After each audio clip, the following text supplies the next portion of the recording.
So, Nathan, welcome to Rock's blog. Nice to be here. Thanks for having me. Really looking No. forward to the conversation. Yeah. So, I'm just going to give you the floor. Why don't you introduce the film we're going to be talking about today? Okay, yeah, so we're going to talk about my short film, An Imperfect Cadence. It's a story about a harpist with a debilitating hand condition who gets invited to audition for a seat with one of the world's leading orchestras.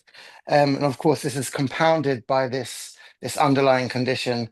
But her mother, who was once a virtuoso harpist herself, takes this moment to live vicariously through her daughter and puts her under immense pressure to succeed.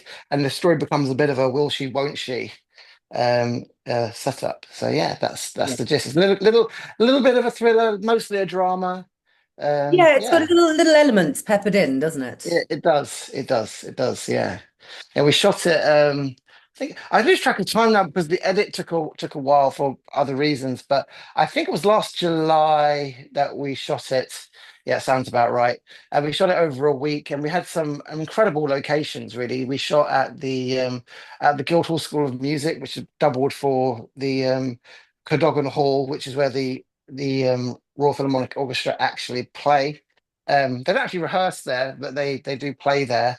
And we shot the exterior of that building and then shot inside at the Guildhall to make it look like they're all in the same place. And then we Ah, had a house. brilliant. Yeah, yeah. So we That was sold the one of my vision. questions because I was watching it and I was like, that looks amazing. Yeah, yeah, yeah. Well, I knew it was the opening of the film, right? So I I I I wanted to have a location that would pack a punch. And in Yeah. fact, we double the finale of the film is also shot on the same stage but lit completely differently. So you might not think it's the same place, but it actually is. Oh, Yeah. okay. And how did you find finding access to that location?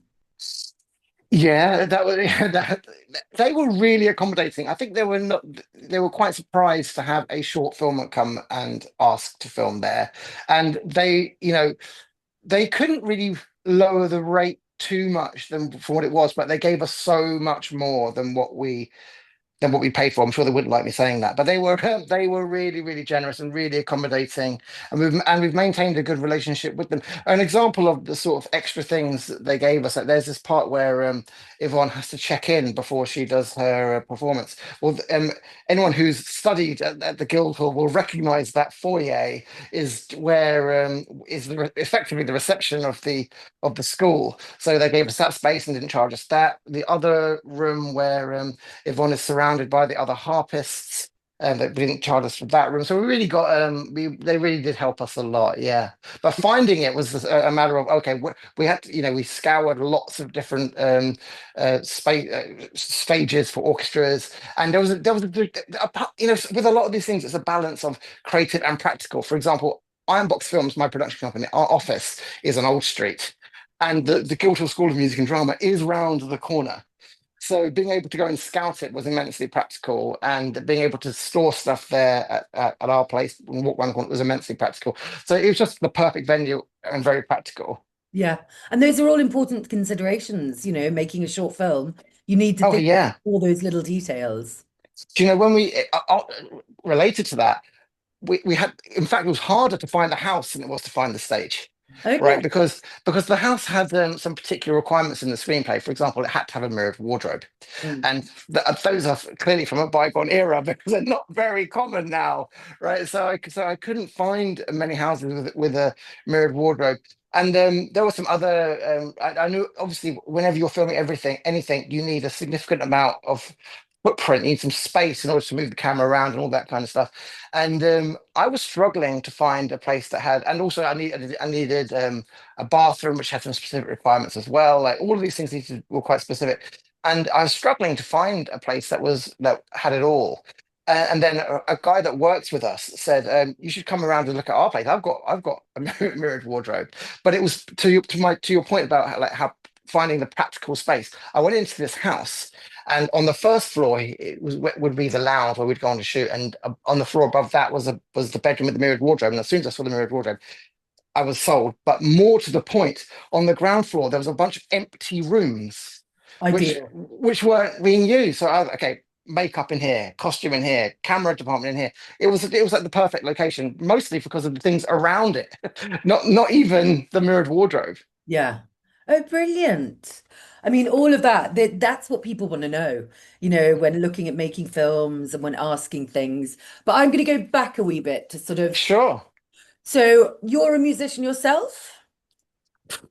Lapsed, very much lapsed. I used to be in a band as a teenager, and in fact, when I was originally exploring the ideas for this film, they say write about what you know, right? So I was going to write about when I was exploring different instruments. I used to play these. I still do occasionally play my guitars, but I was going to do a guitar player. But I realized guitar players have been done to death on film. Like you don't have to look very hard, but a harpist is not particularly common, and it would still suffer from the same like hand Oh, issues. So I thought it was a little bit more. Also, again, not doing a band gave me a bit of a fresher perspective on it than doing something that I would just almost take for granted in many ways. yeah. Yeah, because I don't think I've ever seen a short film centered around a harpist, which was I beautiful. don't think. Yeah, I don't think. Oh, yeah, I don't think so either. I'm sure you haven't. I haven't. Yeah. But Yeah, there we go. yeah. And Raynaud's, I mean, I was fascinated by that because I've got a friend who suffers from it. Um, Okay. and I've seen like in winter her fingers just totally white, even when it's not that cold. Yeah, yeah, yeah. Again, that's not something that I've really seen in a short film. So it was really delightful. Whenever you see something new, it's brilliant. Yeah, so I very deliberately didn't name it in the film, but it is obviously inspired by that. And it came about because, again, writing about what you know, when I was a teenager, a friend of mine had this condition and he didn't know what it was. My mother was a nurse, and she was able to diagnose it. But I remember how it used to affect him, much the same. Lots of pain, very hard to tighten the hands. It was incredibly inconvenient would be an understatement. Yeah, But yeah. of course, the version I have in the film is exaggerated, right? It's exaggerated for the purpose of dramatic storytelling. Oh, of course. I mean, that's your creative license. Yeah. One, I mean, if we ever were to do a feature version of the film, we could probably go a lot further. But Yeah, yeah, but I did stretch it a little bit for the purpose of the film. Yeah. yeah.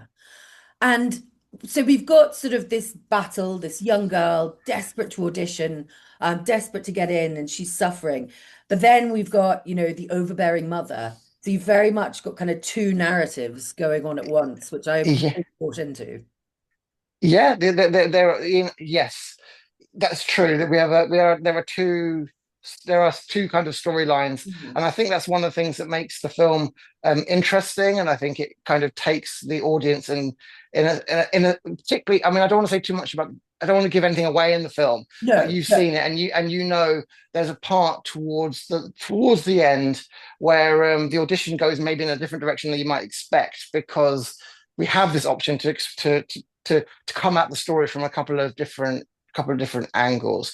But I think both of these characters, again, we're going back to the thing of writing the thing, like the Yvonne character, carries a lot of ambition, a lot of potential. There's all this wanting to live up to their own, because she's not actually doing it to live up to her mother's ambitions. She's doing it to live up to her own. But on the other hand, we've got the mother who wants to live vicariously through her, and the two kind of intertwine as they move through the story. And I think both of these characters probably carry different aspects of my own perspective on the world. no, but I love that. And I think that's what gives a lot of short films depth as well, because you've got a very short runtime, but when you're dealing with multiple stories and multiple narratives, it's really effective. Yeah, I mean, I have had people say to me, "You probably could have just stuck with Yvonne and the hand condition." But in order to create some drama, like a hand condition would have been fine. But a lot of good stories come through conflict and the added pressure. I really think adds to the tension. People say to me they find the film quite tense, which I really like because that's kind of what one of as I make more films, I want that to be like my thing. I like my stories to have some tension and pressure, and I like to keep doubling down on that. So so yeah, I'm appreciating people observing that about the film. Yeah.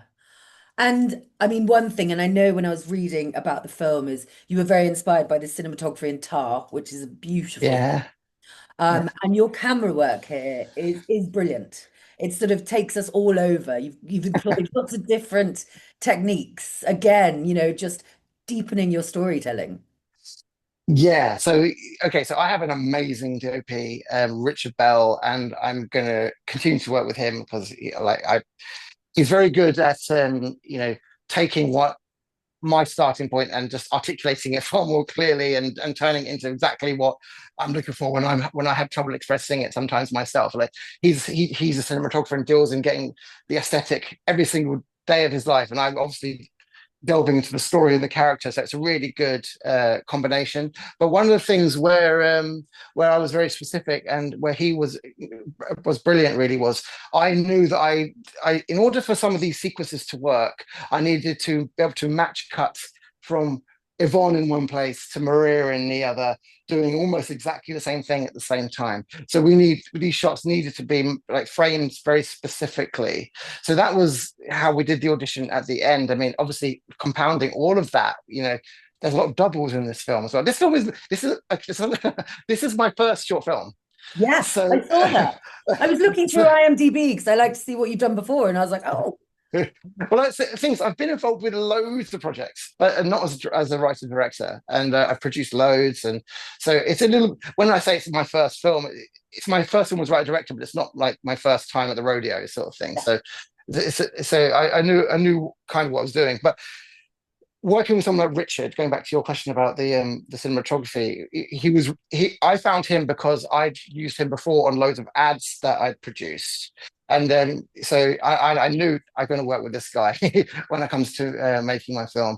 And so yeah, he took what I was trying to achieve and really went to town with it. So the first scene, some of the shots in there are influenced, sometimes even cribbed from Tar. Like for example, there's this over the shoulder shot of the hands on the harp with the conductor that comes to stage. That you'll find that frame in Tar without looking very hard. That's the direct inspiration, and of course we had this beautiful location, right? So we had the opportunity to shoot it like that as yeah, well. But as soon as we moved to the house, we didn't we had to go very differently about it, particularly when you're having to match shots with doubles. So those shots become a lot more locked off. But we made sure that with that gold harp we have, it's there's gold on beautiful. the well, there's a whole interesting story about the harp Ooh, itself. But that gold harp. So I had some consultants on this project who, because I know nothing about elite orchestra, I had to bring people in that knew this stuff. So I obviously went through the harp route because I could have spoke to anyone in elite orchestra, but I needed a harpist to consult on this project to tell me what were the right pieces of music, what would they have to do for the audition. Originally, it wasn't even going to be an audition, Sarah. It was going to be she was going to play in an orchestra with an audience, and of course, discounting all the production value, the budgetary concerns, let's look it up. Yeah. uh, we're discounting all of that. Valeria, who was the consultant, she turned to me and said, "Listen, that's not the stressful bit. The stressful bit is the audition, where 4 or 5 people who do know what they're doing are listening to you and only you." Yeah. So that's how it became an audition. But going back to the harp, I said to her, there was a backstory for the Maria character insofar as she studied and trained abroad in Germany, came back to the UK. So she was playing with the Berlin Philharmonic, and she had this child, and the father's not on the scene for whatever reason. What would be the harp that someone of this prestige and this experience would have? And she told me it was either an Obermeyer or something else. I can't remember what the other one is now. But she said, like, good luck finding one. Be like, try and find a unicorn. And so Okay. I was like, well, challenge accepted then. And so I went around, I went and tried to find one. And lo and behold, she was right. It was very difficult. So then I just decided, yeah, Horngatcher or an Obermeyer. That was what it was. So I decided to write to the owner of Horngatcher harps in Germany and said to him, "Hey, any chance I could like rent one of these, or someone I can?" I know what I said. Any chance I can rent one of these? And I went to bed and I woke up the following day and there was an email from him saying, "Listen, I can't lend you one because we're all the way over here, but here's the list of all the people in the UK that have them." But the amazing thing about this was all these people that had them were my Maria character. Amazing. So I managed to get one, and I got a whole bunch of market research. Well, market research. I've got a whole bunch of research around what my Maria character would be as well. So it was really that was unlocked loads of things because I ended up talking to basically the principal harpist for the Vienna Philharmonic, which and if you one thing I do know now about classical music is the Vienna Philharmonic is the best in the world. So Okay. That I ended doesn't up talking. surprise me, you know. No, not at all. I ended up having and I was in France at the time. I remember having a really long video chat with her. Like and it was amazing. And so yeah, so the harp has an interesting story in itself. So the room, we have this beautiful gold harp, Yeah. which we got for next to no money, which is crazy because of how much they are. And we took this gold color, and the walls of that apartment were white. And one thing you don't ever want to do when making a film is having white walls. It's really dull. Mm. You have to put pictures on the wall and all that stuff to make it interesting. But we decided we were going to paint this whole wall gold, and it gave it a real texture for that final scene, I think. Oh, do you know what? I had a question to ask you about the lighting because that room, there's a beautiful hue to it, but it's Mm. quite dark and oppressive.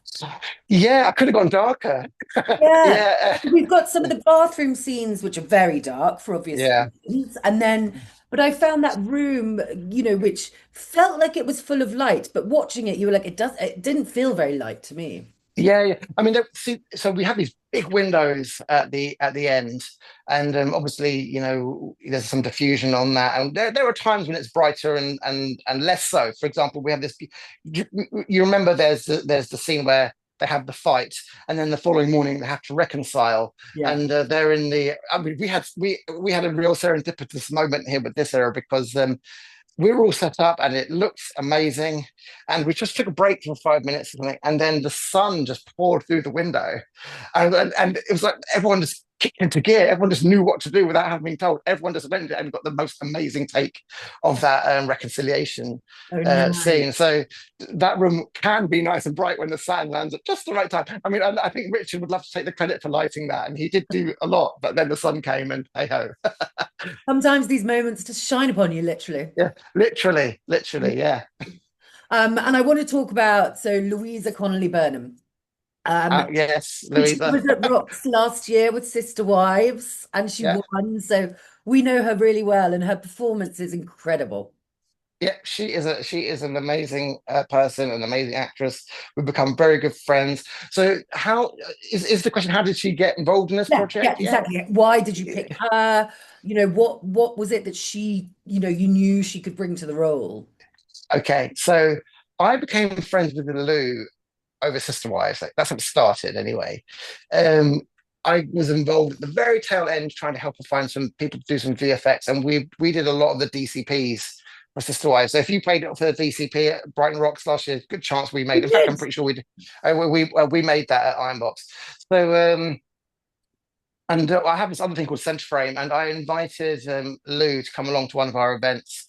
And it was actually one of the first times we'd actually just chatted, not on a phone. No, it was the first time that we just chatted one on one, and we had a really good time. And I told her about this film, and she suggested she might be interested. And at the time, I was thinking about some other actors, but then I went home that evening and I thought, well, she's a brilliant actress. She's a musician. She has a band.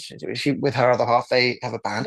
Yeah. So she's musical because that's one of the main things. Like timing wise, even if you're going to mime it, your hands need to be able to move in a rhythm and all this kind of stuff. So she's musical. She's a really good actress. She's got she's recognized on the circuit, which wouldn't hurt. So I just phoned her up the following day and said, "Hey Lou, I want to cast you in my film." Um, reminded her of what it was, and she said, "Send me the script." And then, like 2 days later or so, she was off to Cannes, and she phoned me, and I was on the train, and she said, and it was basically, when do we start? So it's like that was really wicked. So, and we've become really good friends over making this project. But more to the point, like I knew in my mind's eye what I thought Yvonne was going to be like, and Yvonne and Louisa did tick a lot of those boxes. So, and also, when you have a friend who's a really good actress who wants to do it, like, and has the profile she has, don't look a gift horse in the Yeah, mouth, go no right? further. Yeah, yeah. It was actually harder to find the Maria character actually. Okay. Um, so it was harder because this was my first film, and I don't think all the producing credits around that I've got don't necessarily help when you're talking to talent who don't know you. And I had a brilliant casting director, and we spoke to. I mean, I'd like to have profiled as many roles as I can because I think it does help with the publicity around the film. I Mm. don't think it's essential for shorts. I mean, I've watched so many shorts, and there's so many great actors that don't have profile and whatever. But my casting director, she recommended Jennifer, and had some food with her, and I really got on with her. She recorded an amazing audition tape. Mm. And then we came and had a rehearsal day, and when it's like, okay, this is going to work. The pair of them clicked, which is important. Chemistry. Yeah, that was really important. And yeah, I mean, and Jennifer's a phenomenal actress. She's a phenomenal actress. So yeah, it was. I'm so happy I cast Jennifer. She's brilliant. Yeah. And so you said at the beginning you had quite an involved edit. I did have an involved. I mean, it's a challenging edit, and this was. I mean, it's when you think about it, it's kind of bonkers to do this as your first film because it's part drama, part music video. There's a Uh, lot going on. Yeah. yeah. So to let you know, so to tell you we did the how we did how we did it. Basically, I had my composer is based in Italy. Okay. And he was really heavily involved in helping me with. I basically said to him, "Listen, man, I don't know what I'm doing here, so I need you to help me here." And he was like, "Of course." And we talked about what the process, in conjunction with the sound recordist here as well. It was this is how we're going to do it. Effectively, we're going to get someone, a harpist, to record the music they're going to play in advance, and they're going to have that in their ear on the other side of the camera so they can roughly know where their hands have to be. But of course, the harp doubles who can actually play it will also wear it when it's their shot, so they can actually do it meticulously. So we had these harp doubles playing a piece that was recorded in advance for the film that would end up getting relayed in later in sound design. So I had to factor all of that stuff in, and remember, I had an orchestra as well, not Yeah. just so all of that orchestra had to be redubbed later. So there was that technical aspect which was quite hard, and so that made the edit take a little bit longer and on top of also editing some of the dramatic scenes isn't as straightforward. Like it takes time to iron these things into shape. But the real reason the edit took a lot longer was I had an editor initially attached, and were going through some personal circumstances at the time, and they had to drop out. So to find another one that could do a job like this, because I knew it was technical. And thankfully, the producer, Sarah, recommended Emily El Fadley, whom I had been to one of Emily's events where she had edited all of the films. She ran this evening at the Genesis Cinema where she screened all these films with a different that she'd edited all of them, but all had different directors, and she profiled all the directors, and that was really interesting. And all the films were excellent. So when Emily came up in the conversation, I was like, yeah, she could be good for this. And subsequently, I've got a good friend in Emily now as well, and I'm going to get her to cut my next thing. Nice. Nice. Yeah. I So think once you find these people who you trust and you've worked with before, those relationships just grow and get stronger. And I speak to so many directors who stick with their core team. I mean, I think that's what short films are there for, right? Really. I mean, many things, but one of the things is finding the team that you can trust and depend on, Yeah. that you click with and vibe with, and can move on to other projects with. Yeah. And then it's all about that shorthand that you develop and just knowing, knowing what each other wants, really. It's so I mean, important. I'm already seeing this. Like, I've got this next film which I'm doing, and because Cadence was my first one, Mhm. it took a long time. It took a long time to get the script to where it needed to be. It took a long time to build the team. It took a week to shoot it. That's abstract. But now this next thing, I was saying to myself, well, because of other things, I can't shoot it to February, March, but it's taken me no time to get a lot of the pieces in place. And I'm like, well, gosh, maybe I can get it in November. So yeah, so it goes. So, based that this was your first film, which is incredibly impressive, I'd love to know what you learnt and sort of what you're bringing forth to your next project. Ooh, what I learned. What didn't you learn? What didn't I learn? Yeah, yeah. Oh, this is a tough question. I learned. I think I need some context. In terms of the storytelling, I learned. Sarah, this is a hard question. I learned so Yeah, many sorry, it's quite a things. wide question. What did you learn as a director? Well, I definitely learned that your actors bring a lot to it, and don't over inform your actors. I mean, I picked great actors that had great instincts, and I was very collaborative, and I think that was appreciated. I and I mean, I certainly relaxed into trusting that. I suppose in the beginning, like it's particularly your first film, it's like it's your baby, but you have to recognize it's not just your baby. It's everyone's got their skin in the game, and everyone wants it to be great. So learning to trust everyone that you've hired to bring their game, you hired them for a reason. So that's one thing. Also, one of the other things I've learned is when you have some things that are particularly causal in your script, do not change them on set at all, even if people don't agree with it. But generally speaking, trusting your actors is, I think, the way to go. Yeah, and I think that's a huge thing. Like you said, you've hired them for a reason. Yeah. You know what they're doing. Yeah. So now I want to know about your festival circuit. Where have you been? Okay. How have reactions been? Yeah, great question. So we're very, very early in the festival run. So we've been to Unrestricted View, and Okay. Brighton Rocks is our second one. Oh, We great. have had we have had some rejections along the way, but to be fair, they were stretch targets anyway, and I never thought I'd get into them in my first film. Those are South by Southwest London, Rain Dance, and Tribeca. I'd love to have got to Tribeca, but you got to dream big, right? You So, have to. but so we didn't get those, but we've had Unrestricted View, and we have had Brighton Rocks, which I'm really really excited about. But the good thing about this is those two are beat for qualifying, so I think we've already qualified to You submit. have, yeah. So, Amazing. which is really exciting, and so early in the run. So I think we've got like another 26 or so to declare. So Yeah. fingers crossed. Yeah, fantastic. And so how was it seeing it with a big audience on the big screen with Oh people? my God, I No. was terrified. I was so nervous about it.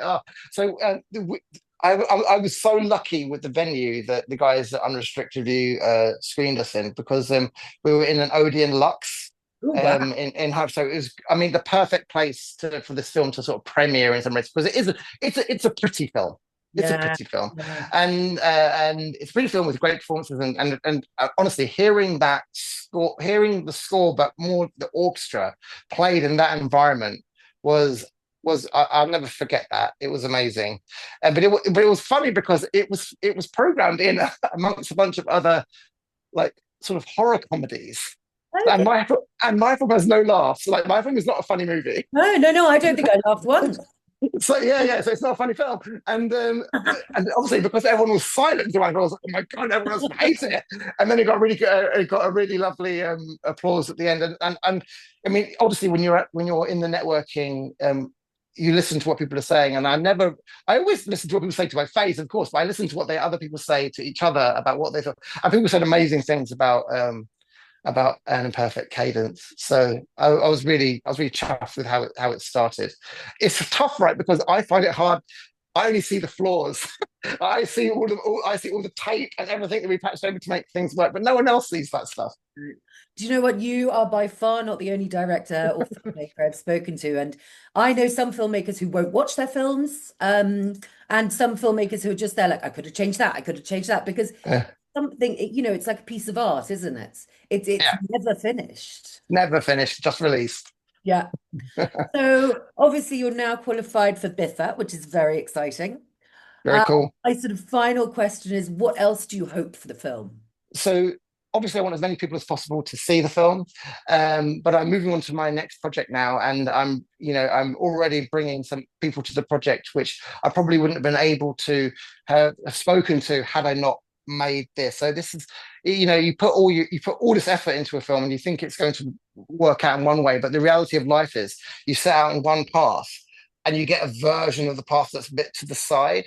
So I thought that like Cadence might go to all these other places, but this is the journey has been slightly different to what I've imagined, but that's fine, right? Because I've met amazing filmmakers. Some of the people I'm working with are people I've met at some of these at some of the festivals that I've like unrestricted view. And I was at Kingston the weekend, not because of my film, but because I was there for a business reason, and I met a guy there that I think this person's perfect for this project, so I'm bringing them on. So it's really using this film as a means to like broaden the contact base and increase the prospects of the next film. Yeah, amazing. I think that's exactly what filmmaking is all about. And those people you meet and the connections you make, that's then, your future work, which is incredible. Yeah, I think so too. I think it's such a small industry. This you see people all the time, and but you do find out the people that you click with and people you know. I mean, honestly, like there are loads of people that I've met and really liked that I probably wouldn't work with, but I still love their stuff. Uh-huh. Do you know what I mean? And that's what I'm very early into my circuit with this film. There's so much more that for it to happen. I'd love to go abroad. Like one of the stretch targets is Holly Shorts, and have submitted Amazing. there. Yeah. I'd love to go there. Um, following Louisa's footsteps. Yeah, following Louisa's footsteps, I suppose. Yeah, no, good. I mean, her festival run was outstanding. Outstanding, outstanding. Yeah. But she works so hard, Mm. and she's a lesson on how to do it. I think Yeah, good personality, works really hard, makes consistently good films. I think that's important. absolutely. Yeah. Well, look, I look forward to meeting you at Brighton. Yes, exactly. I can't wait to meet you in person. Thank you for taking the time to talk to me. I've really enjoyed it. Good, good. I think often when I speak to directors, it's great because then they remember things about the film that they weren't at the top of their mind. Oh, that's definitely happened. I had to really go back. Like I'd forgotten that thing about the harp, they're finding the right harp and how we got that harp. It's fun to go back into thinking about how we made it because it makes you realize what an achievement it really was to pull it off.